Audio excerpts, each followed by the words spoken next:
Welcome to Tilted Perceptions Podcast, Episode 4, starring me, Jimmy B. What's up, everybody?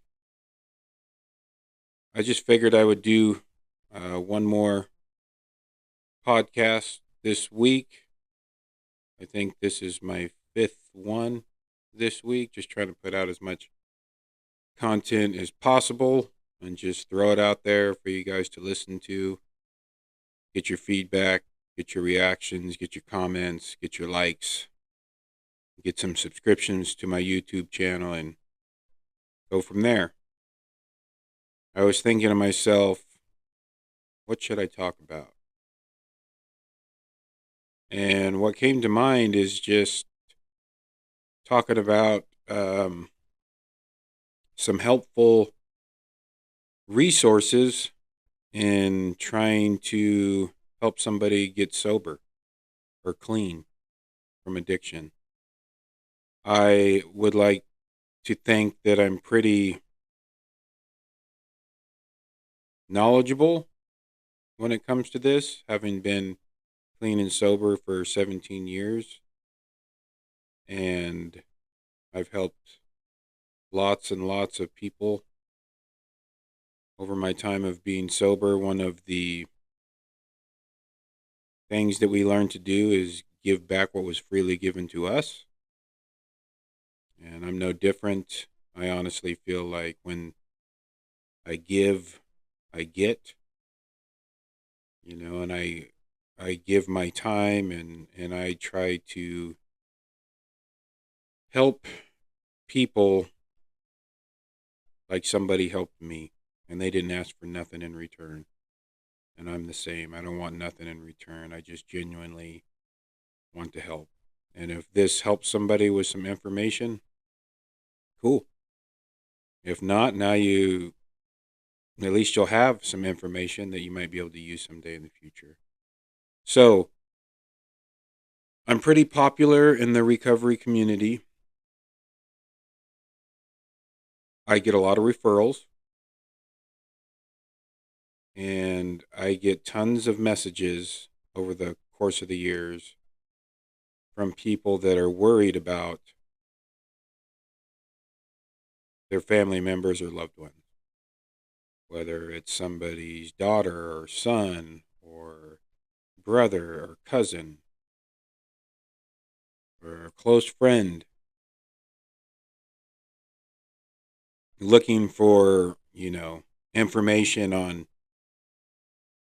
how to help. And I understand the dilemma. One thing about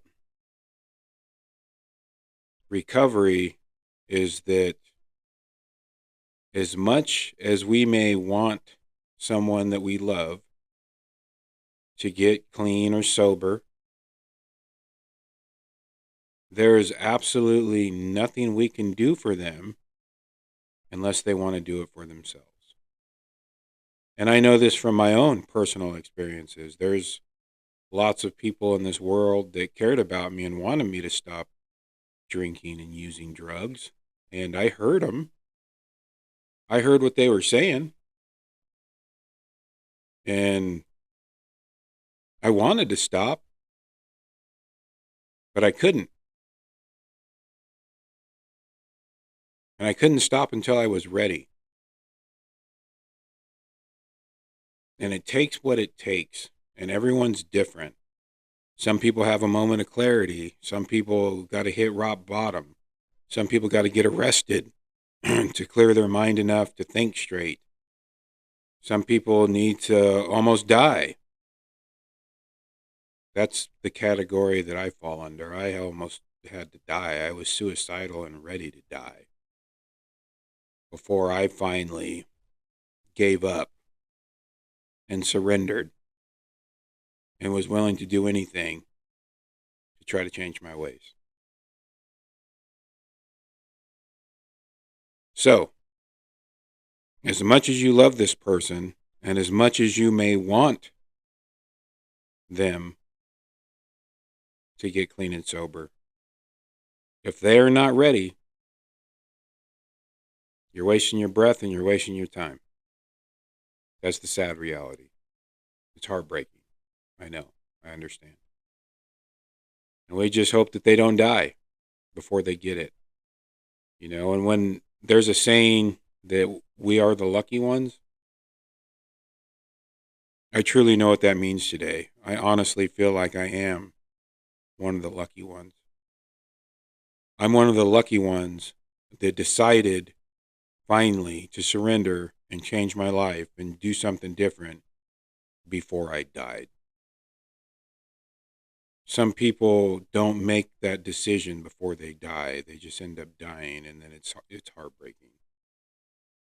So if I was to pray for anybody today on this subject, I would just pray that the addicts and the alcoholics who are still suffering from this disease, pray that they find the willingness to try something different before they die.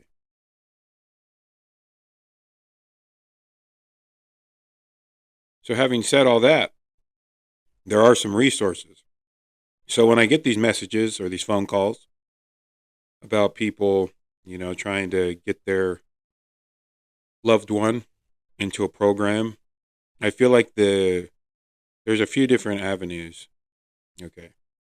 I'll explain a few of them, what I feel like are the best paths, and depending on your situation.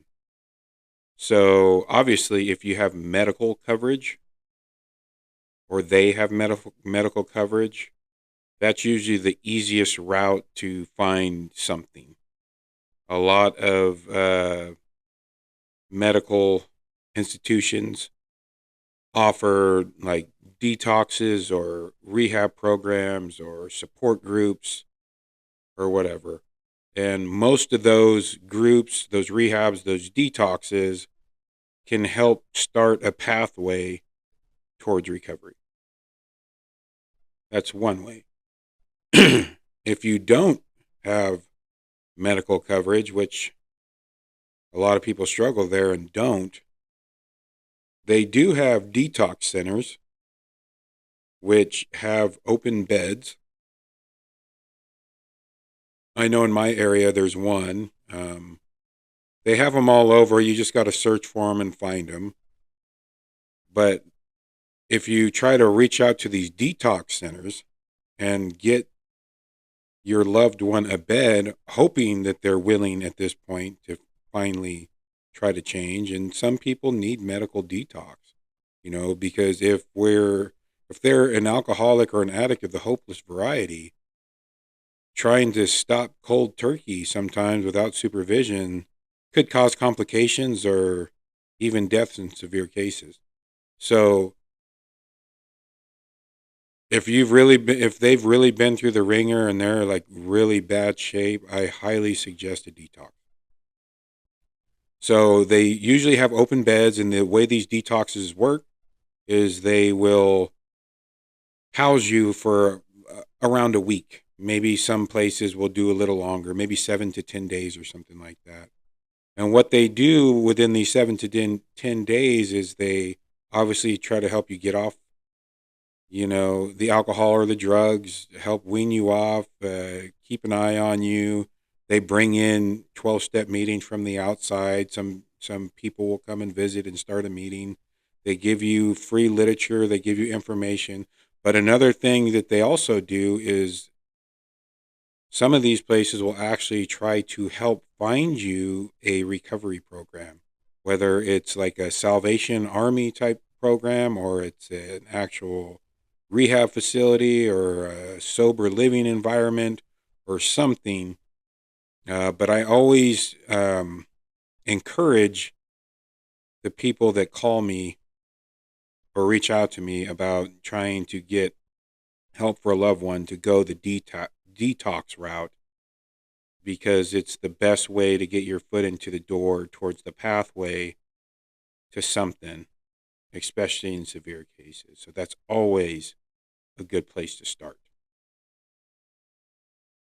Then obviously you have your 12-step meetings that don't require any medical or anything. It's free. You just show up to these places. They have tons of you know, 12-step programs for pretty much anything. And they have meetings all over the place. They even have apps nowadays that tell you where all these meetings are. You can look them up online. Like if you say, for example, if you wanted to go to an AA meeting, you could literally Google AA meetings in whatever the city name is and state, and boom, something pops up, and it probably give you a meeting schedule of all the meetings in that area, and you just pick one and show up and you go. And or if want to go to an NA meeting, you do the same thing. You Google that, or they have 12-step programs for cocaine, or they have 12-step programs for gambling, or codependency, all kinds of things. And that's also, since I just mentioned Codependency Anonymous, they actually have a program for that. But that also might be a good avenue for the family members to do things like Al Anon.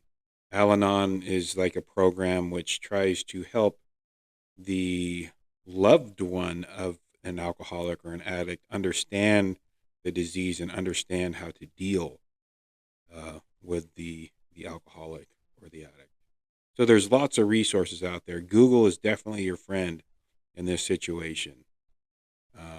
And I obviously went the 12-step route and did outpatient rehab programs and whatnot. And it worked for me. And the reason why it works so well is because it's a lot of people that are trying to do the same things. It's a lot of people who are suffering and struggling. They can't figure this thing out, but somehow, banded together, we learn how to stay sober. Pretty awesome, actually. And it helps the person realize that they're not alone and their problems aren't unique or different from anyone. And you don't even have to say anything. You don't have to raise your hand. You don't have to say anything. You could just go in and sit.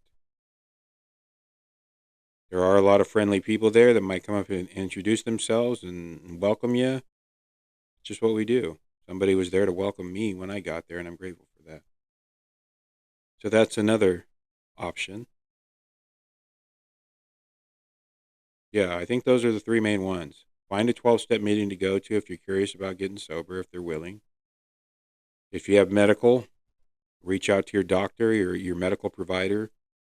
Say that you got a problem with drugs or alcohol and you need detox or rehab or a support group or something. That's another option. If you don't have medical, try to find a detox center local to you or close to you, and reach out to them and start asking questions. See if you can get a bed for your loved one or yourself, and start there, and I'm very passionate about recovery. I've seen people die. I've also seen wonderful, absolutely amazing transformations and miracles, and I would like to consider myself one of those miracles. I literally was on the brink of death and suicide, talking to myself, hearing voices, thinking I was on the Truman Show, getting videotaped everywhere I went. I wasn't too far from being where the guys you see on the street corner pushing the shopping cart, throwing their hands to the air, howling at the moon. I wasn't too far from that. I crossed the line of insanity. And fortunately, I put the shit down and the booze and did a lot of work on myself and started helping others. And I got my mind back. And for that, I'm truly grateful. Truly grateful. Yeah.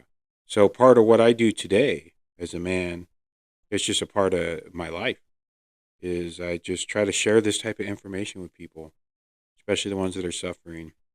I help a lot of guys.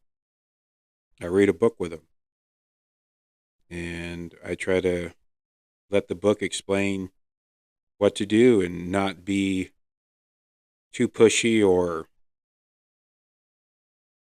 any type of authority. Just somebody that has done the same thing and has similar experiences that tries to help them find what I found.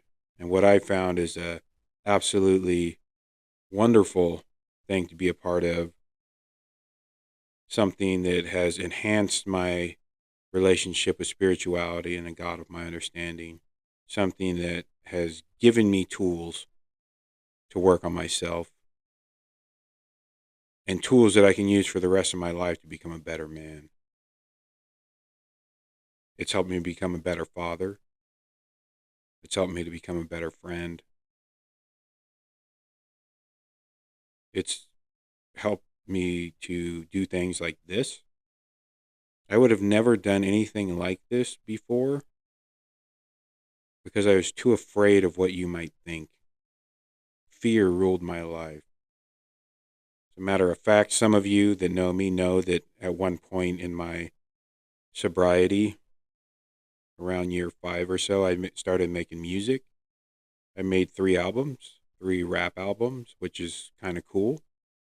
I basically got to tell my story through music, and that was a journey, and it was fun. And the ironic coincidence in all that is that when I was strung out in the end days before I got sober, and I thought I was on the Truman Show, I also thought that E40 was watching my show and that he was going to give me a record deal and $1 million check. And I really thought that it was real. And it is funny now. I can actually laugh about it. But when I was living it, I absolutely wholeheartedly, with everything that was in me, thought it was 100% the truth. And so the irony in this is that after I got sober, I started trying to write these songs, and yeah, I recorded one song and it started from there, and then I made 3 albums. And I kind of got away from it for a bunch of different reasons, but I said that to say that that was me overcoming one of my fears. I never would have done that either because I was worried too much about what you might think about me. And now, honestly, I don't give a shit what anyone thinks about me. If I want to do something, I'm going to do it. You know, I don't have to prove anything to anybody. Yeah, I can be who I am, do what I want, and as long as I'm authentic and my original self, if you don't like it, that's your problem. It's not mine, you know? I'm totally happy and content and comfortable with who I am as a man, and I'm comfortable in my own skin today. And that is huge. That is absolutely huge for somebody like me from where I came from. And those are the type of tools and the things that have helped me get to that point. Just tapping into this thing called recovery. And I want everybody to, you know, feel the freedom and the peace that I feel. And I know that you can. If I can do it, anybody can do it. I mean, people that really know me and grew up with me know that I was a fucking disaster. They know how I used to drink, and they know how I used to use drugs. I mean, I go by Jimmy B, right? That was my rap name. When I was younger, they called me Jimmy Belligerent. I was always belligerently drunk. I feel like a lot of my friends love me. thought I was cool and liked hanging out with me until I hit a certain mark on my drinks. And then after I hit that certain mark, it's like nobody wants to be around me. Nobody wants to take care of me. I'm just a nuisance. I'm trying to fight people. I was just a mess, man. And I got a few close friends, and one in particular that I feel like saved me from a lot of fights when I was drinking. Was just there to try to help me pull my head out of my ass. I'm grateful for that, you know. But yeah, miracles, man. And I sympathize with people that have loved ones who are struggling. The odds are stacked against us. People die every single day from drugs or alcohol, man. I get to not only see transformations being on the front lines helping people, but I also get to attend funerals. And that's the harder part of being on the front lines. Watching or you're hearing about people dying. It's devastating.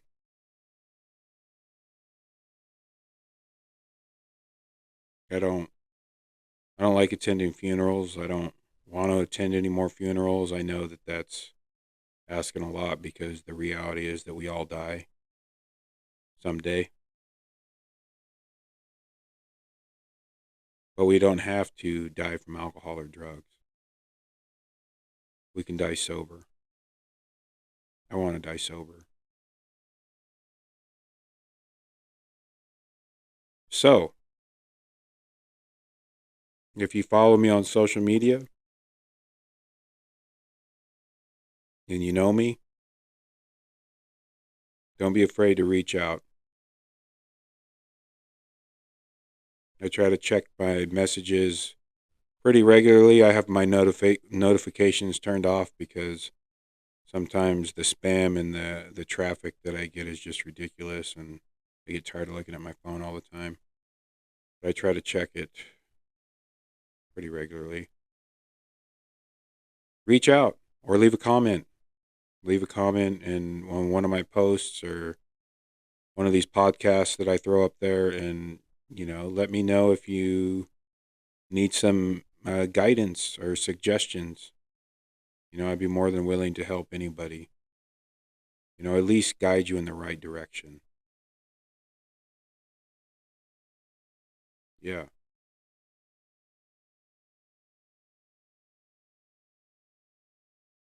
There's more to life than drugs and alcohol, that's for sure. It's crazy that my world was so small before I got sober. My circle was very small in a sense where I never did anything, and it was like from house party to the liquor store to the dope house, back to the liquor store to the dope house to this garage to that garage to the bar to a party to the dope house. And that was like it. And I used to hang out with a lot of people where I grew up. I mean, everybody knows everybody, and just like one big party all the time. And it was fun. I had a lot of fun. American Canyon, shout out AC. Everybody knew everybody, man. And yeah, we got down. But over time, and as my disease progressed, my circle that was pretty big started getting smaller and smaller and smaller. And then before I knew it, I was basically isolated. It was just me by myself, and I was just buying bags and bottles for my own consumption because I needed it all. I couldn't afford to share with anybody. Everything that I bought was mine, and I would like literally sit in a closet drink my pints and smoke my dope and try to write raps because I was going to get $1 million check from E40. Oh, I'm so glad those days are gone, but I never want to forget where I came from. I'm no better or less than anybody out there. I'm still one drink away from dying. Still one hit away from dying. I know where I came from. I don't ever want to go back. And I got to keep talking about it. That's part of my therapy too. I got to keep talking about it so I don't forget. And I'll just touch on that, and then I'll be done with this episode. Just start talking about it, whatever it is. I mentioned this in one of my other podcasts. Just open up the conversation, whatever that is going on. If you feel like you're an alcoholic and you're an addict and that you don't know what to do, just say that. Just tell somebody that. Tell one of your close friends that you're struggling and you don't know what to do and you need help. It took me so long to just admit that I needed help. My pride and ego was so big that I couldn't do it. I had to be beat up pretty fucking bad before I would even just admit that I needed help. Even though internally I knew deep down within the pit of my being and soul that I was an alcoholic and that if I didn't stop, I was going to die. I knew that. And I still wouldn't ask for help. That's crazy. The remarkable thing is once we start verbalizing it, that feeling starts to subside a little bit. We feel a little bit of relief. We start to feel a little bit lighter. We don't have to carry the world's burden on our shoulder. And if we keep talking about it and staying sober one day at a time, life begins to take on new meaning. It works. It really does. Love you guys. Thank you for watching. If you did, please share this with somebody that might be struggling. Like, leave a comment, subscribe to my YouTube channel. I'd appreciate it. Hope you guys have a good night.